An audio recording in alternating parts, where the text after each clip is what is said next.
ایک بزرگ تھے نا، تو وہ دلی میں صبح کا تھوڑا بہت ناشتہ، غریب آدمی تھے، بڑھاپا بھی بڑا تھا، نظر بھی کم ہی آتا تھا، تو وہ صبح کے ٹائم کچھ تھوڑی سی دکانداری کرتے تھے، ناشتہ واشتہ لگاتے تھے رزق حلال کے لیے۔ ان کو نا لوگ کھوٹا سکہ دے جاتے اکثر۔ کھوٹے سکے کا پتہ ہے؟ نہیں پتہ؟ پتہ ہے؟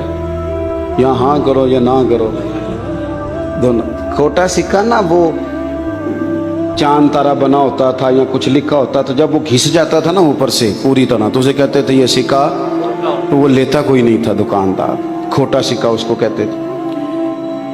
وہ بابا جی کے پاس جب کو لے کے جاتا نا کہ بابا جی یہ رکھ لیں اور کھانا دے دے، تو بابا جی نے ایک دو دفعہ پلٹ کے دیکھتے، پھر رکھ لیتے، پھر وہ کھانا دے دیتے۔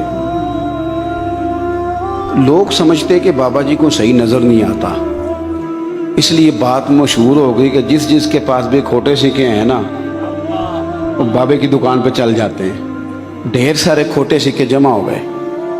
ایک دن بزرگ کچھ علیل تھے تو پیچھے بیٹھ گئے، بیٹے کو آگے بٹھا دیا، وہ سامان بیچ رہا ہے، تو اس کو جب کسی نے کھوٹا سکہ تھمایا تو نے کہا چلو واپس لے جاؤ، مجھے تو آج پتہ چلا میرے ابا جی کے گلے سے اتنے کھوٹے سکے کیسے نکلتے ہیں۔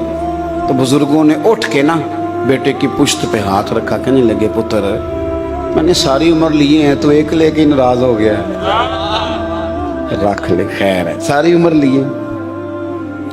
بچہ بڑا حیران ہوا، وہ بندے بھی سننے لگ گئے، کہنے لگے بابا جی آپ کو پتہ چلتا ہے کھوٹا سکہ؟ کہنے لگے بالکل پتہ چلتا ہے، لیتے کیوں ہو؟ سوچ دیکھو۔ کہنے لگے لے اس لیے لیتا ہوں، دو باتیں میرے ذہن میں اس لیے لے لیتا ہوں۔ ایک تو بات یہ ہے کہ تم نے کھوٹا سکہ کسی اور کو دے کے بھی تو لوٹنا ہی ہے نا، تو میں چاہتا ہوں مجھے لوٹ لو باقی مسلمان بچ جائیں، مجھے لوٹ لو میں ڈھالوں نا، یہ اخلاق ہے مسلمانوں کا۔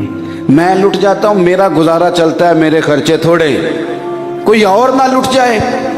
اور دوسرا میں کھوٹے سکے اس سوچ سے بھی لے لیتا ہوں جب مروں گا نا، صبح قیامت رب کی بارگاہ میں حاضر ہوں گا تو مالک سوال کرے گا تو عرض کروں گا مالک میں نے ساری زندگی تیرے بندوں سے کھوٹے سکے قبول کیے ہیں، میں بھی کھوٹا سکہ ہی ہوں، تو چل تو بھی ایک کھوٹا قبول کر لے۔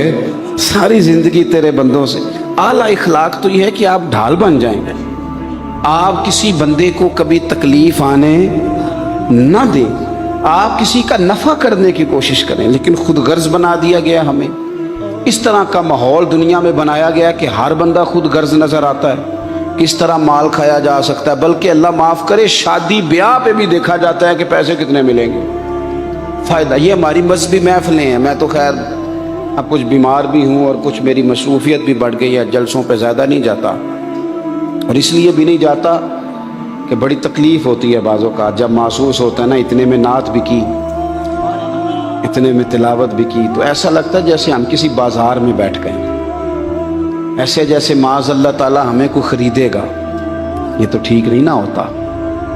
یہ کوئی دکان تو نہیں ہے کہ جہاں ہم دکان پہ بیٹھے ہیں تو آپ ہمیں اٹھا لیں گے۔